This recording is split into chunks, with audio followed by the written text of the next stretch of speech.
আমি সঞ্জয়, ২২ বছরের ছেলে। আমার বাড়ি বর্ধমান জেলায়। আমাদের পরিবার বলতে আমরা ৬ জন। আমার দাদু নিমাই ৬৪ বছরের। আমার ঠাকুমা নেই, মারা গেছে। আমার বাবা জীবন, এখন বয়স ৪৪ বছর। আমার মা পূর্ণিমা, ৪২ বছর বয়স। আমার মায়ের মা গীতা দেবী, বয়স ৫৮ বছর। আর আমার পিসি মালা, বয়স ৪০ বছর। আরও ৩ জন লোক আছে যারা আমাদের চাকর। ২ জন মহিলা, ১ জন পুরুষ। ২ জন মহিলার নাম আশা ও লতা। আশার বয়স ৩৫ বছর আর লতার বয়স ৩০ বছর। এদের বাবা কুমার কাকা, তার বয়স ৫০ বছর। আমার দাদুরা ২ ভাই, নিমাই ও নিতাই। আমার দাদু বড়। দাদুর মা চম্পা দেবী। দাদুরা থাকত আসানসোলে। দাদুদের বাড়ি বলতে কিছুই ছিল না। স্টেশনে লাইন পারে বস্তিতে থাকত। ২টো ঘর বেড়া দেওয়া। সামনের দিকে রেল লাইন আর ঘরের পিছনে জঙ্গল। এখন গল্পটা দাদুর মুখে বলবো। আমার বাবা গঙ্গা কয়লার ব্যবসা করত। শুধু আমার বাবাই নয়, বস্তিতে আরও ১৫টা ঘর ছিল, তারাও কয়লার ব্যবসাই করত। কয়লার ব্যবসা বলতে রাতের বেলা চলন্ত কয়লা ভর্তি মালগাড়ি থেকে কয়লা চুরি করে ভোরবেলার মধ্যে মাল বস্তায় ভরে বেচে দেওয়া। মাল কেনার লোক আগে থেকেই ঠিক করা থাকত। আর পুলিশ প্রত্যেক শনিবার ঘর থেকে টাকা নিয়ে যেত। আমার বয়স তখন ১৬ আর ভাইয়ের ১৪ বছর। আমার মা চম্পা দেবী, বয়স তখন ৪০ বছর। দেখতে অনেক সুন্দরী। শুক্রবার রাতে মালগাড়ি আসত না, তাই রাতে বাবা বাড়িতেই থাকত। আর শনিবার সকালে ১০টার সময় বাবা বেরিয়ে যেত মালের টাকা আনতে। সন্ধে ৬টার সময় ফিরত। বাড়িতে ফিরে ২ ঘন্টা বিশ্রাম করত, তারপর খাওয়া দাওয়া করে বেরিয়ে পড়ত কয়লা নামাতে। কয়লা নামানোর জন্য যেতে হতো আসানসোল থেকে আরও ৬টা স্টেশন আগে। সেখানে থেকে চলন্ত মালগাড়িতে উঠে বস্তায় কয়লা ভরে আসানসোল ঢোকার আগে মালগাড়ি থেকে কয়লা বোঝাই বস্তা নামিয়ে নেওয়া হতো। আমার বাবা ১০ বস্তা কয়লা নামত। ১ বস্তা কয়লা ৫০০ টাকায় বিক্রি হতো। আমার বাবা এক রাতে ৫,০০০ টাকা আয় করত। এর মধ্যে বস্তা পিছু ২০০ টাকা দিতে হতো পুলিশকে আর বস্তা পিছু ২০ টাকা দিতে হতো কমিটিকে। কমিটি হলো যারা কয়লা নামাতে যেত, প্রায় ২০ জন, তাদের কমিটি। কারোর বিপদ হলে কমিটি টাকা দিয়ে সাহায্য করত। এইভাবেই চলছিল আমাদের জীবন। আমরা দুবাই যখন ছোট ছিলাম তখন রাতে মা বাবার কাছেই শুতাম। আমার বয়স তখন ১২ বছর। মোটামুটি সব ব্যাপারে গান হয়েছে, বিশেষ করে ঠাকুর ডুবানোর ব্যাপারে। কারণ আমাদের বস্তিতে রোজ কারোর সাথে কারোর যোগটা লেগেই থাকত। কারণ বস্তিতে বেশিরভাগ লোক লাল পানি খেত। রাতে অন্ধকারে জুয়ান ছেলেরা যার বুকে সামনে পেত ধরে জঙ্গলে নিয়ে গিয়ে কাজ করে দিত। সকাল হলেই যোগটা শুরু, তারপরে জানা যেত রাতে তার বুকে কেউ কাজ করে দিয়েছে। আর পাজি কথা তো বাচ্চা থেকে বুড়ো সবার মুখে থাকত। আমরা দুভাই কাউকে পাজি কথা বললে মা জানতে পারলে খুব মারত, বেশি মারত আমাকে, কারণ আমি বড়। আবার ভাইয়ের চেয়ে বেশি ভালোবাসত, কারণ আমি ছোট থেকেই টাকা ইনকাম করতাম। আমি বাবার থেকে টাকা নিয়ে একটা কুডুল কিনেছিলাম। সেটা নিয়ে চলে যেতাম জঙ্গলে। জঙ্গল থেকে কাঠ কেটে বিক্রি করতাম বস্তিতে। যা টাকা পেতাম সব মাকে দিয়ে দিতাম, মা ও খুব খুশি হতো। ভাই সারাদিন বস্তির ছেলেদের সাথে আড্ডা মারা আর খেলা করে বেড়ায়।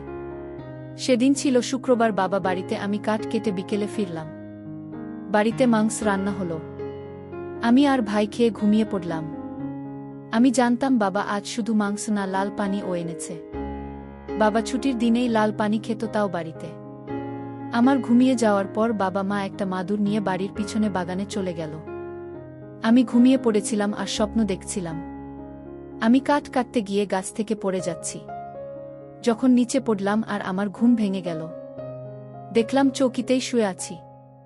আর বাইরে তুমুল জোরে বৃষ্টি পড়ছে। আমাদের ঘরের টিনের চালে খুব আওয়াজ হচ্ছে। একটু পরে শুনতে পেলাম বাবা আওয়াজ ঘরের পিছনের দরজার দিক থেকে। খুব আস্তে আস্তে বলছে, ধুর, ঠাকুর ডুবানোর সময় এই বৃষ্টিটা আসার ছিল, আজ ২ সপ্তাহ হয়ে গেল ঠাকুর ডুবানো হয়নি। বুঝতে কিছু বাকি রইল না, বাবা মাতাল হয়ে মাকে বলছে। পরের কথার আওয়াজ শুনে অবাক হলাম। মা বলছে, চুপ করে, পাজি ছেলেরা ঘুমাচ্ছে, তোর একার শুধু জ্বালা নাকি? আমার খিদে কি নেই? আমিও তো ২ সপ্তাহ কাজ করে নিতে পারিনি, এমনকি শনিবারেও পারিনি।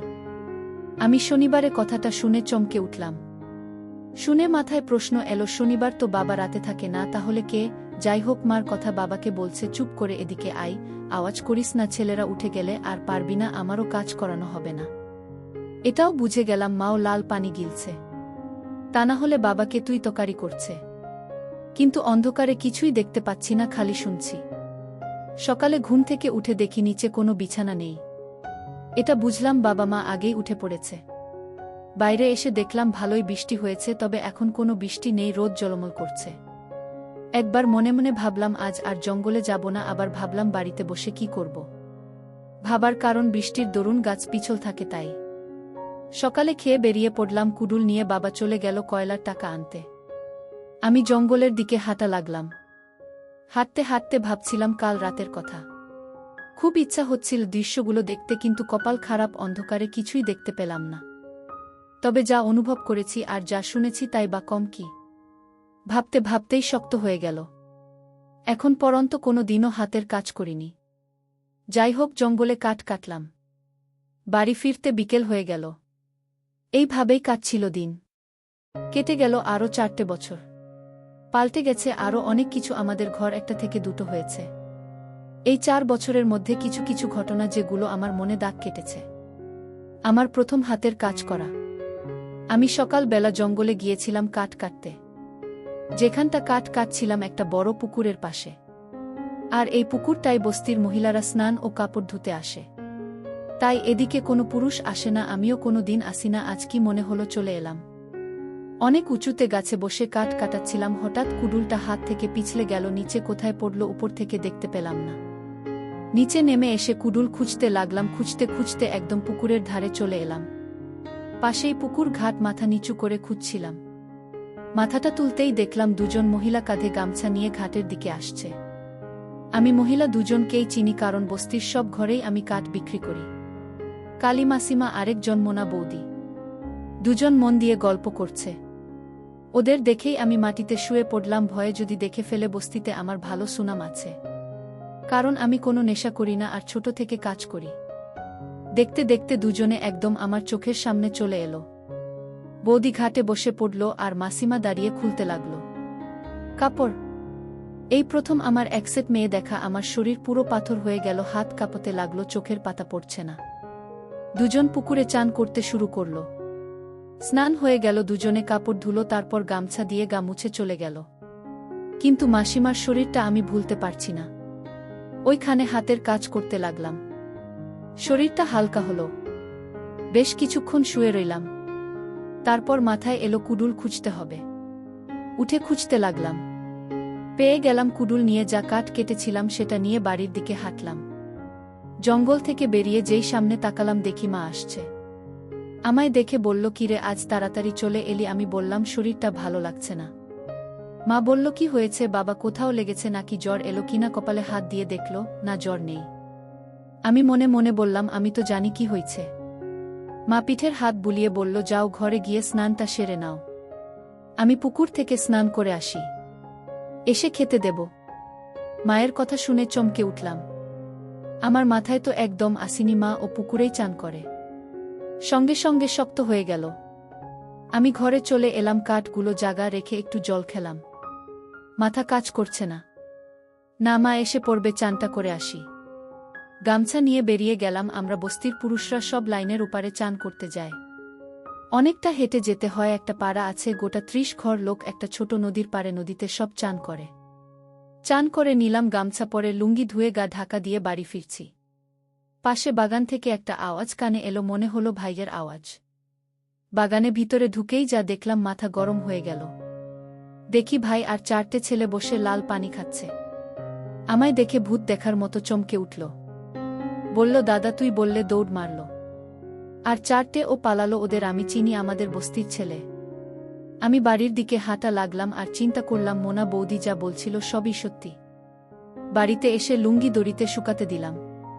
আমার ঘরে ঢুকে একটা হাফ প্যান্ট পরে নিলাম, চুল আঁচড়ে মায়ের ঘরে গেলাম। ঘরে ঢুকে দেখলাম মা আয়নার সামনে চুল আঁচড়াচ্ছে আর বাবা ঘুমিয়ে আছে চৌকিতে। মাকে বললাম, খেতে দাও। মা বলল, এই তো দিই বাবা। মা বসে ভাত বার করছে আর আমি মাকে ভালো করে দেখছি। খেতে খেতে মাকে জিজ্ঞাসা করলাম, বাবা খেয়েছে? মা বলল, তোর বাবাকে খেতে দিয়ে আমি চান করতে গেছি। আবার সেই পুকুরের কথা মনে পড়ল, মাসিমার দৃশ্য। যা হোক করে খেয়ে উঠে পড়লাম। মাকে বললাম, আমি শুতে যাচ্ছি। মা বলল, ঠিক আছে। আমার ঘরে এসে চৌকিয়ে শুয়ে পড়লাম। শুয়ে শুয়ে চিন্তা করছি মা ও পুকুরে চান করতে যায় তাহলে কি মা ও একসেট হয়ে চান করে মাসিমার মতো। মাকে একসেট হলে কেমন লাগবে ভাবতেই কেমন যেন হলো। শুয়ে চিন্তা করলাম মাকে পুকুরে চান করতে দেয়া যাবে না। যদি অন্য কেউ মাকে একসেট দেখে ফেলে, মার চান করা ঘরেই ব্যবস্থা করতে হবে। আর ভাইয়ের ব্যাপারটা বাবার সাথে আলোচনা করতে হবে। ভাইয়ের কথা মনে পড়তে আবার চিন্তা এলো কোথায় পালালো পাজিটা, এখনো ঘরে এলো না। এটাও মনে হলো ওর কপাল আছে অমন একটা মেয়েকে কাজ করে দিল। আর আমি এখনো কাউকে কাজ করে দিতে পারলাম না। কালী মাসিমা মাঝে মাঝে আমাদের ঘরেও আসে। মাসিমা ঘরে ঘরে কাপড় বিক্রি করে। মায়ের সাথে খুব আলাপ আছে, সুখ দুঃখের কথা হয়। শুয়ে শুয়ে বিকেল হয়ে গেল, এখনো ভাই এলো না। হঠাৎ বাইরে কে মাকে ডাকছে চম্পা চম্পা করে। বেরিয়ে দেখি মাসিমা। মনে মনে বললাম অনেক দিন বাঁচবে, মনে করতে না করতেই এসে হাজির। মাসিমা আমায় দেখে বলল, কি নিমাই কেমন আছিস? আমি বললাম ভালো। তুমি কেমন আছো মাসিমা? তা তুই কাঠের টাকা নিতে তো এলি না বাবা? আমি বললাম, ও মাসিমা টাকা নিয়ে তুমি চিন্তা করো না, তোমার যখন মনে হবে মাকে কাপড় দিয়ে মিটিয়ে দিও। আমি মাকে বললাম, মাসিমাকে বসতে দাও।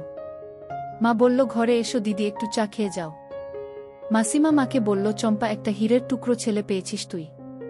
বুঝতে পারলাম আমার কথা বলছে। মা বলল, শুধু কি আমার ছেলে, তোমার নয়? মাসিমা, হ্যাঁ বাবা। বাবা ঘর থেকে বেরিয়ে এলো। আমি বাবাকে আমার ঘর ডাকলাম। বাবাকে বললাম, তোমার সাথে কিছু কথা আছে। বাবা ঘরে ঢুকে চৌকিতে বসল। বল, কি বলবি? আমি বললাম, ভাই যে ব্যাপারে কিছু খবর পেয়েছ? বাবা, কি হয়েছে ভাইয়ের? আমি বললাম, বাজে বাজে ছেলেদের সাথে মিশছে, লাল পানি খাচ্ছে আর বস্তিতে অকাজ করে বেড়াচ্ছে। বাবা রেগে বলল, আসুক, আজ পিটিয়ে লম্বা করে দেব। আমি বাবাকে বুঝিয়া বললাম, মারধর করে কোনো লাভ হবে না। বাবা, কি করা যায় বলতো? আমি বাবাকে বললাম, ওর বন্ধুদের থেকে আলাদা করতে হবে।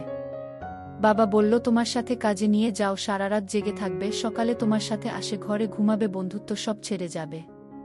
বাবা, তুই ঠিক বলেছিস, আজই নিয়ে যাব। আমি বললাম, না, আজ না, কাল থেকে। আমি বাবাকে বললাম, তুমি বুঝতে দেবে না, আমি তোমায় সব বলেছি। বাবা, ঠিক আছে।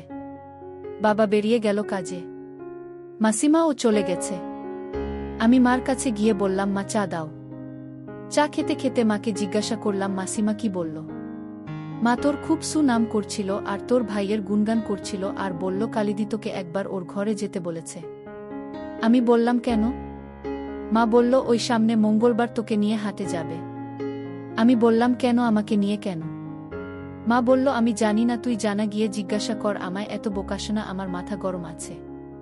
আমি চমকে উঠলাম, মা তো এরকম ব্যবহার করে না, তাও আমার সাথে। আমি ফট করে মায়ের হাতটা ধরে হাত বুলতে বুলতে জিজ্ঞাসা করলাম, কি হয়েছে?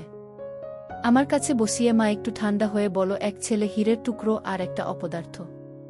আমি বুঝে গেলাম মাসিমা সব বললে দিয়েছে মাকে বৌদির কথা। আমি মাকে বললাম, তুমি ভাইকে কিছু বলবে না, আমি ওর সব ব্যবস্থা করে ফেলেছি। মা আমার হাতটা চেপে ধরে বলল, তুই দেখ বাবা, তুই পারবি ওকে সোজা করতে, তুমি চিন্তা করো না, তুমি শুধু চুপ থাকবে। আমি যাই তাহলে মাসিমার কাছে বলে বেরিয়ে পড়লাম। ঘর থেকে বেরিয়েছি, দেখি ভাই আমার ঘরে ঢুকলো। আমাকে দেখেই আমার পা জড়িয়ে ধরল, বলল, দাদা, আমার ভুল হয়ে গেছে, আমি আর কোনো দিন লাল পানি খাবো না, তুই বাবাকে বলিস না। আমি ওকে ধরে চৌকিতে বসলাম আর বললাম, শুধু কি লাল পানি খাস আর মোনা বৌদি? ও চমকে উঠল, তুই কি করে জানলি? আমি, তুই ভাবিস তোর কিছুই খবর রাখি না। আমায় জড়িয়ে ধরে কাঁদতে শুরু করল। ওকে চুপ করিয়া বললাম, আমি কাউকে কিছু বলিনি। তুই যা, চান করে আয়, লাল পানির গন্ধ বেরোচ্ছে। ও চান করতে চলে গেল। আমি আবার মায়ের কাছে গেলাম, মাকে বললাম, ভাই এসছে, তুমি কিন্তু কিছু বলবে না, ওকে বুঝতে দেবে না, তুমি সব জানো। মা বলল, ঠিক আছে, আমি আসছি বলে বেরিয়ে পড়লাম। মাসিমার ঘরের সামনে পৌঁছে ডাক দিলাম। মাসিমা বেরিয়ে বলল, বাবা এসেছিস, আয় ভিতরে আয়। ভিতরে ঢুকে দেখি একটা হারিকেন জ্বলছে। মাসিমা শুধু শাড়ি পরে। আমি ঘরে যেতেই মাসি ঘরের দরজা বন্ধ করে দিল। আমি কিছুটা আন্দাজ করতে পারছিলাম কি হতে চলেছে। মনে মনে খুশিও হচ্ছিলাম। এবার বুঝি আমার শুক্তি হল। মাসিমা দরজা বন্ধ করে আমার পাছে এসে বসল। তারপর বলল, বাবা, একটা কথা বলবো তোকে, কিন্তু রাখতে হবে। আমি বললাম, কি কথা? মাসিমা বলল, আমার অনেক দিনের ইচ্ছা, তোর মতো একটা জোয়ান ছেলেকে দিয়ে কাজ করিয়ে নেব, প্লিজ তুই না করিস না। আমি তো মনে মনে এটাই চাইছিলাম। আমি মাসিমাকে বললাম, তুমি একটা আবদার করেছ আর আমি সেটা রাখব না, তা কি হয়? বলেই ঝাঁপিয়ে পড়লাম।